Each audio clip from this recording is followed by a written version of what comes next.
इत्तेफाकन मैं हिंदू घर में पैदा हुई, इत्तेफाकन मैं एक सवर्ण परिवार में पैदा हुई, इत्तेफाकन मैं ऐसे परिवार में पैदा हुई जो खुद पढ़ा लिखा था अंग्रेज़ी माध्यम में, इत्तेफाकन मैं अंग्रेज़ी माध्यम में पढ़ी लिखी हूँ और बोल सकती हूँ, और इत्तेफाकन मैं बॉलीवुड में की फिल्मों में काम कर चुकी हूँ। इसलिए शायद जिन लोगों ने उमर को उन्हीं केसेस में और बाकी साथियों को, मिरन को, अथर को और गुजफा बाकी लोगों को उन्हीं केसेस में अरेस्ट किया, उन्हें लगा कि शायद ये ज़्यादा हो जाएगा। आप एक मुसलमान को आतंकवादी बता सकते हो, लेकिन शायद एक Hindu x naval officer, teacher, professor mother की बेटी को आतंकवादी बताना थोड़ा ज़्यादा हो जाएगा, कन्वीनियंट नहीं होगा।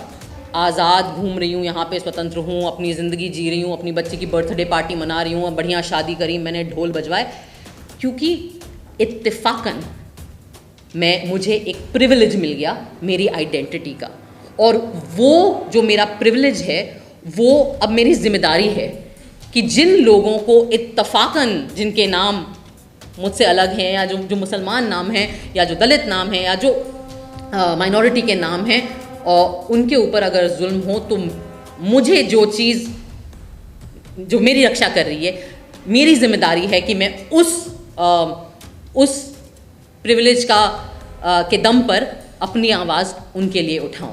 अपनी इग्नोरेंस का मैं फ़ायदा उठा के आज ये सवाल पूछना चाहती हूँ अपने न्याय व्यवस्था से कि क्या डर है आपको किस चीज़ का डर है? आम नागरिक को तो जेल का डर होता है, पिटाई का डर होता है, मुसलमान तो कहीं पे भी पिट जाते हैं बेचारे इस देश में, दलित कहीं पे भी पिट जाते हैं इस देश में। इस बुढ़ापे में क्या डर है अब आपको? अब क्या लालच है आपके अंदर? क्या चाहिए आपको? हाँ, क्या ज़रूरत है? गवर्नर पोस्ट चाहिए, राज्यसभा जाना है, इतनी आपके अंदर लालच है कि आप महज आपका काम आपसे करने को हम मांग रहे हैं, वो आपसे नहीं हो रहा है। इस देश का हर नागरिक कुछ चंद माननीय न्यायाधीशों के ईमान पर हमारी जिंदगियां टिकी हुई हैं आज के वक्त में, क्योंकि हर दूसरा इंस्टीट्यूशन अपना काम नहीं कर रहा है। मुसलमानों के साथ तो सबसे आसान बात है, उन्हें आतंकवादी घोषित कर दीजिए या गद्दार घोषित कर दीजिए। 400 पार करने गए थे, वो 240 में निपट गए। 56 इंच के कपड़े फिट आते थे, उनके कपड़े नॉर्मल साइज़ के हो गए हैं। ऐसा लगता है कि हमारी न्याय व्यवस्था भूल गई है कि कितने सालों से ये लोग जेल में बिना बेल के, बिना ट्रायल शुरू हुए पड़े ही हुए हैं। तो मैं आज इस मंच के माध्यम से हमारी न्याय व्यवस्था को याद दिलाना चाहती हूँ कि 4 साल कितना लंबा वक्त होता है। सितंबर 2020 में उमर गिरफ्तार हुए थे। 4 साल में मैं अपने फहाद, जो मेरे अब पति हैं, उनसे मिली। दोस्त थी पहले, जब उमर गिरफ्तार हुए हम दोस्त थे, जब अथर गिरफ्तार हुए हम दोस्त थे, महज दोस्त थे। उन 4 साल में हमारी दोस्ती पक्की हुई। ये लोग तभी भी जेल में थे। हमारी दोस्ती और पक्की हुई, ये तभी भी जेल में पड़े रहे।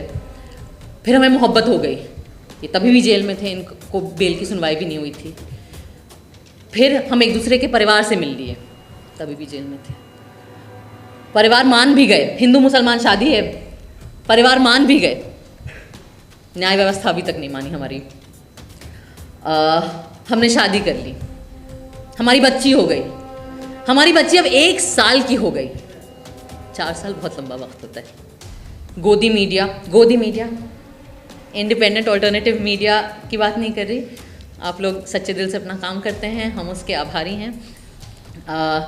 4 साल में जिस गोदी मीडिया ने उमर के खिलाफ, इन सब लोगों के खिलाफ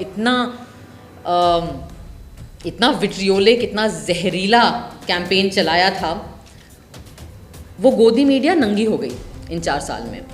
उन्होंने उन 4 साल में और भी अलग अलग तरह के विक्टिम ढूंढे जिनके ऊपर मीडिया ट्रायल चलाया जा सकता हो। कई सारे मुसलमान थे, मुसलमानों के साथ तो सबसे आसान बात है, उन्हें आतंकवादी घोषित कर दीजिए या गद्दार घोषित कर दीजिए, पर उनके अंदर ये जहर इतना भर गया और ये ब्लड लस्ट, मैं कहूँगी एक्चुअली वही शब्द होना चाहिए, कि ये जो भूख है एक तरीके से खून की, एक्चुअली वो इतनी आउट ऑफ कंट्रोल हो गई कि वो मुसलमानों को छोड़ के और लोगों पर भी आ गए, बॉलीवुड पर भी आ गए। रिया चक्रवर्ती भी मिल गई उन्हें, शाहरुख खान के बेटे को भी न बख्शा उन्होंने, और तमाम ऐसे लोग। लेकिन इस पूरी प्रक्रिया में हुआ ये कि इन 4 साल में वो भी नंगे हो गए। आज की तारीख में आप लोगों के वीडियो और पॉडकास्ट फिर भी लोग देख लेते हैं, लेकिन आम जनता भी अब जब अर्नब गोस्वामी या उनके ट्रू कॉपी वर्जन हैं और उसके जितने गरीब वर्जन हैं उनको सुनती है, वो भी जानती है कि ये झूठ फैला रहे हैं। 4 साल में और भी चीज़ें हुई।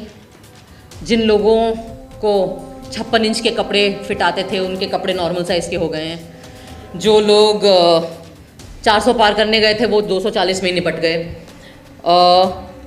4 साल में हमारे न्याय व्यवस्था के जो माननीय न्यायाधीश हैं, उन्होंने भी कई जगह जाके न्याय की परिभाषा पर कई भाषण और एलोक्यूशन कंपटीशन और रिसाइटल दिए, अलग अलग कॉलेजेस में, अलग अलग विश्वविद्यालय में, दुनिया के अलग अलग देशों में भी।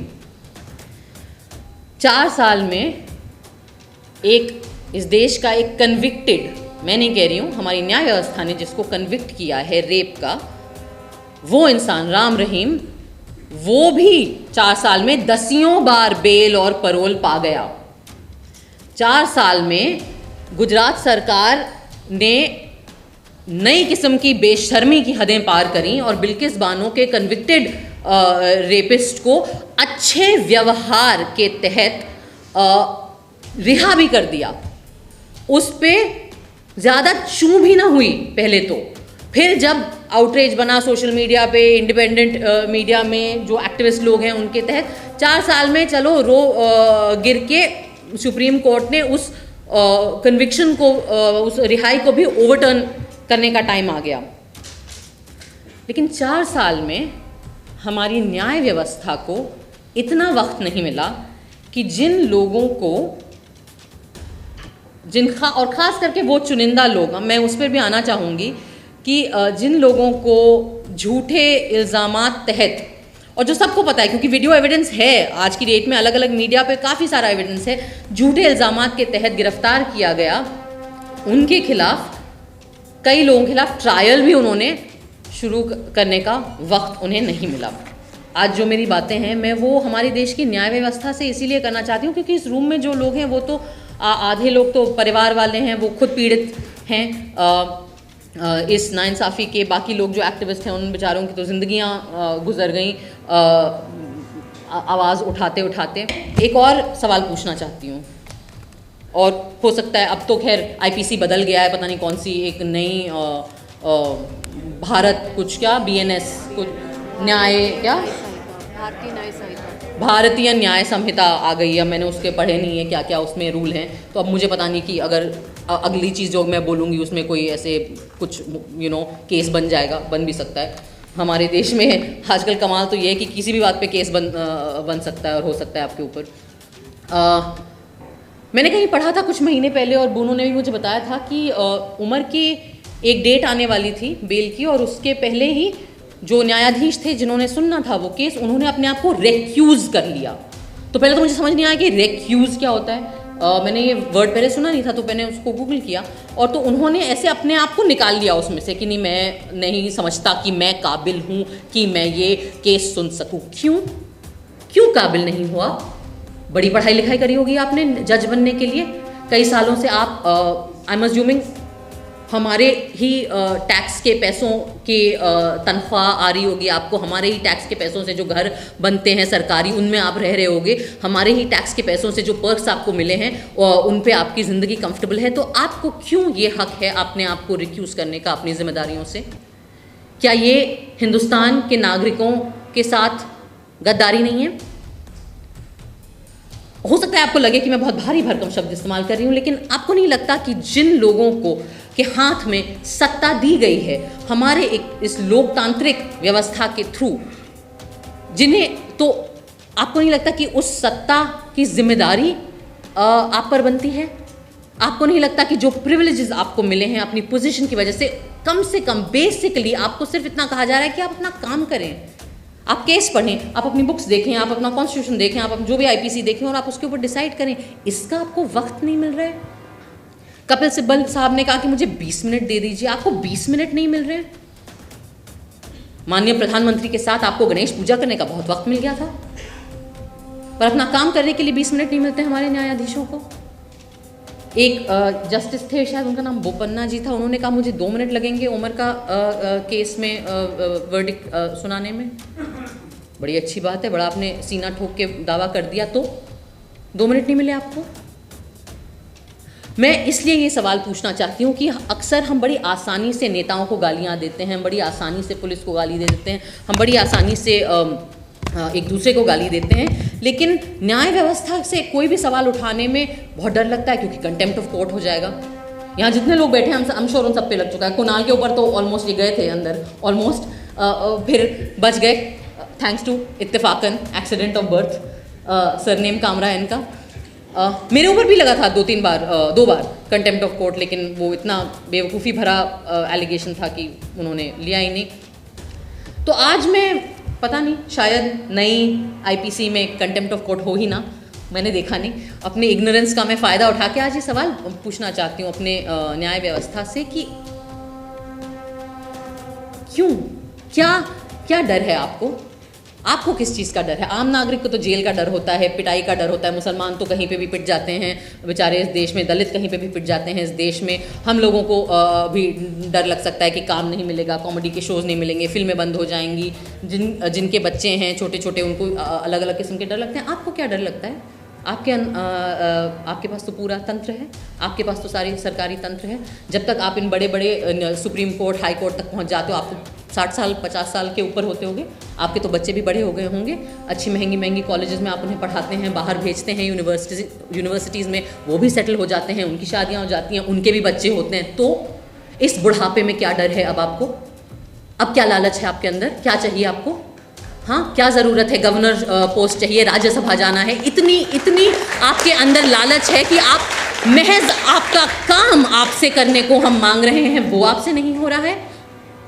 इस देश का हर नागरिक कुछ चंद माननीय न्यायाधीशों के ईमान पर हमारी जिंदगियां टिकी हुई हैं आज के वक्त में, क्योंकि हर दूसरा इंस्टीट्यूशन अपना काम नहीं कर रहा है। हरतोष सर ने बात करी दूसरी सरकारों की, उन्होंने अपना काम नहीं किया। कुणाल ने बात करी गोदी मीडिया की, मेन स्ट्रीम मीडिया की, वो अपना काम नहीं कर रही। पुलिस तो हमारी खैर वाह है, वो अपना काम नहीं करती। तो फिर हम क्या करें? हम कुल मिला के हमारे पास बच जाता है अपना संविधान, और हमारे संविधान के जो कथित रक्षक हैं उनकी तरफ हम देख सकते हैं। तो इसलिए मैं आपसे पूछ रही हूँ आज ये सवाल इस देश के हर नागरिक के तरफ से कि आपको क्या डर है, आपको क्या लालच है? होता है कि आप लोग अपना बेसिक काम नहीं कर पाते हैं, इतना वक्त आपको लग जाता है, और वो भी जब हर अति पार हो जाती है, तब आपके अंदर जब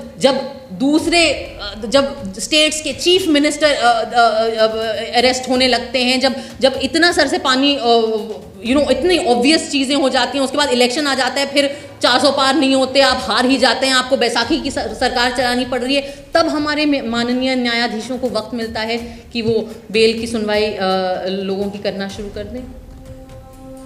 मैं नहीं मानती कि ये किसी भी प्रकार का न्याय है।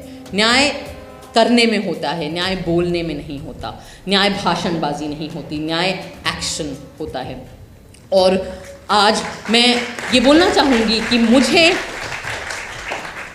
इस देश के नागरिकों के साथ कई लोगों ने गलत किया। अगर मैं अंग्रेजी में बोलूँ, then the citizens of our country have been let down by almost every institution that has been given power by the democratic setup of our country. But I don't believe that any institution has let down the citizens of our country like the judiciary of this country. And I think that's a crying shame. शर्मनाक है ये बात। और मुझसे पूछा जा सकता है कि क्यों तुम्हें क्यों इतनी इमोशनल होने की बात नहीं है। नहीं है क्योंकि जब बेल नहीं मिलता है ना, तो ऑफ कोर्स परिवार परेशान होते हैं, माएँ बेबस होती हैं, बहनों का दिल दुखता है, बच्चे बड़े हो जाते हैं, आपको देखने को नहीं मिलता। Sorry, I am little hormonal and emotional, मेरी बच्ची बहुत छोटी है अभी, I am a nursing mother, so अगर मैं इमोशनल हूँ तो मैं माफ़ी चाहती हूँ। लेकिन मैं आपका ध्यान, या मैं आपको रिमाइंड करना चाहूँगी, मैं हमारे न्याय व्यवस्था को रिमाइंड करना चाहूँगी कि बेल की सुनवाई टाइम से नहीं करना सिर्फ एक नहीं हुआ हो गया, ये नहीं होता है। क्योंकि जब आप टाइम से बेल ग्रांट नहीं करते ना, तो 84 वर्ष के एक्टिविस्ट जैसे स्टैन स्वामी थे, उनकी जेल में मौत भी हो सकती है। तो ये जो आप पर जो भार है और आपने जो अपनी जिम्मेदारी सही वक्त पे नहीं करी है, उसका प्राइस बहुत ज़्यादा होता है और वो बहुत गलत होता है। और वो हर किताब में, हर धर्म के आस्था के नज़रिए से देखें आप, हर लीगल एंगल से देखें, तो वो घोर नाइंसाफ़ी है। और अगर हम आगे इसी पथ पे चलते गए तो मैं बिल्कुल 2 टूक ये कह सकती हूँ कि इस देश की मेन स्ट्रीम मीडिया जो है उसके हाथों पे खून है। उसने हिंसा भड़काई है। जो लोग दिल्ली के दंगों में मरे, उनका खून हमारी मेन स्ट्रीम मीडिया पर भी है और लोगों पे हो ना हो। लेकिन मैं ये भी कहूँगी कि अगर ऐसे ही चलते रहा तो वो जो खून के धब्बे हैं वो हमारी न्याय व्यवस्था के दामन पर भी लगेंगे, वो छींटें आप पर भी आएंगी। इसलिए इस मंच से मेरी अपील है, बहुत ज़्यादा हम नहीं मांग रहे, अपना काम करिए। पढ़ते रहिए fight against criminal daily newspaper.